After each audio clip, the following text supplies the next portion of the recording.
Hi, everybody. Welcome to Christian Homestead. My name is Jared. So we have the details out for the upcoming October 2025 General Conference, and I feel like lately I've been doing a bad job at keeping on top of breaking news. I used to do a lot more of that. I don't know. I just kind of got into a groove over the last year, and it's basically just been like the one video a day. But I want to be more on top of breaking news. And this is something that I pay attention to. Specifically, I'm always interested in the Saturday evening session of General Conference. So we have this announcement. This article points to a First Presidency letter that was read in um, wards throughout the church. And it says here, general sessions for all individuals, families, and friends will be held Saturday morning, afternoon, and evening. So once again, it seems like we're having just a joint session for the Saturday evening session of General Conference. And this is the reason why I track this, because this is a relatively recent development in General Conference. I've been a lifelong member of the church, and all growing up, the Saturday evening session was always the priesthood session. And I assumed back then that that would always be the case forever, into the millennium, whatever General Conference looks like at that point. And so that changed, surprisingly, with the October 2018 General Conference. I know a lot of you already know this, but I always get new people subscribing to the channel, and I think it's good to refresh our memories on all these things I've already covered. But the first time that we see that change is the October 2018 General Conference. That was President Nelson's first year as president of the church, and that was his second General Conference. Before this point, okay, so we're just paying attention to this column right here, column C for Saturday evening session. You can see that it was always the priesthood session. Now, I got all this data from the church website itself. I don't know if there's any sort of difference, but for these 3 years, it was called the General Priesthood Session. In 2016, October, just priesthood session. I don't know if this was like the person who was like entering this information in on the church website. Maybe they just kind of made a mistake and didn't make it all uniform, or maybe that's what it was actually supposed to be called. I don't know. But whatever the case, you go back in time and it's just the priesthood session. And the church website only goes back to 1971.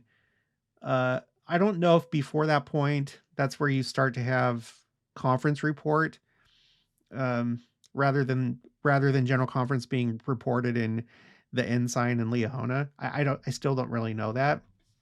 But you can see that in the history of General Conference, you've had all these other sessions. So back in the 70s, you had Tuesday morning conference sessions, 1971 Friday morning. And so you had other days in which General Conference was held.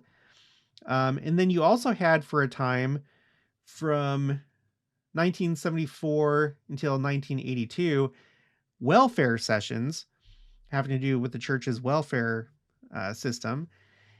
And then 1978, you have, as far as my timeline goes, this is the first general women's meeting that you have that shows up. And then women's fireside meeting, and then general relief society meeting. And then it starts to become regular once a year, general women's meeting. And then it starts to alternate starting in 1993 between the general relief society meeting and the general young women meeting. And then you also have some special events like the February 1999 conversion and retention broadcast, which on the church website, when you're looking at that general conference, this is listed there. So I can only assume that this was part of General Conference, just like a special broadcast, a special satellite broadcast for children. And so it's changed over the years. But one of the things that's been really consistent is the priesthood session on Saturday, the Saturday evening session. So what happened then? So we have President Nelson, first year as president of the church, his second general conference. Now, for the first time, as far as I know, the general women's session for the Saturday evening slot. And then back to the general priesthood session, and then back to women. And then in the April, in the April 2020 General Conference, that conference that President Nelson said was a hinge point in the history of the church. He said it would be not only memorable, but unforgettable. The same one where we did the Hosanna shout, new church symbol, new proclamation. In that same conference, the Saturday evening was a joint session. And as far as I know, that's a first. And then it went back to women, and then to priesthood, and then another joint session, and then a women's session. And then ever since October 2022, it's been a joint session every single time, including this upcoming Saturday evening session in the October 2025 General Conference. So it's an interesting development in church history. I don't know what it means. We do have a statement on this from President Oaks. He actually said this in the April 2022 General Conference. Let's go back here. So that's the last time that there was a women's session for the Saturday evening slot. And after that, it's been a joint session each time. So in that General Conference, in the introductory message by President Oaks, he says, "My dear sisters, as we begin this unique women's session of General Conference, I am pleased to deliver this introductory message from the First Presidency.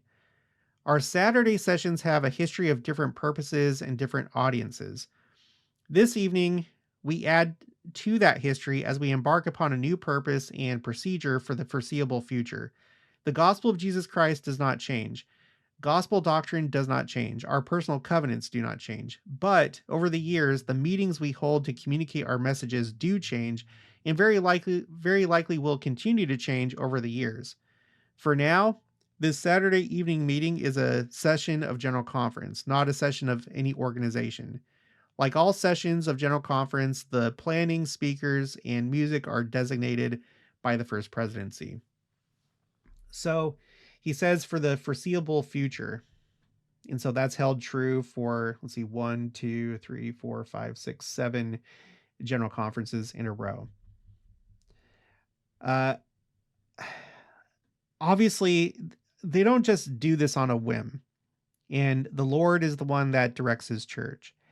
And so there must be a purpose for this.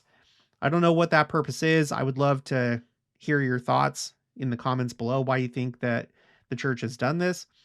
I feel like in some way it's helping prepare the church for the second coming. It's helping prepare the church maybe for a large influx of converts, which we are experiencing right now. I've heard, and I haven't hunted this down yet. I don't even know where I heard this, but I heard that August was, I think, like the biggest month for the number of converts. Is that true? If you know where I can find that, can you put that in the comments below? I might cover that too. But we know that from May of last year till May of this year, that 12-month period saw the largest number of convert baptisms for any 12-month period in church history. So really special things are going on. The church is focusing more and more on the global church. This truly is a global church, and we have like the new hymn book that's coming out to help reflect that. But I feel like somehow this is part of it. Maybe it just helps things be less confusing. Maybe it just makes it easier in some way for new families instead of like splitting up, priesthood for this, session. And maybe it's something like that. I don't know. But I just want to put this on your radar. I think that it's interesting. And I feel like we're living in unprecedented times. A lot of special things are going on. But yeah, that'll be it for this one. I'll talk to you guys later.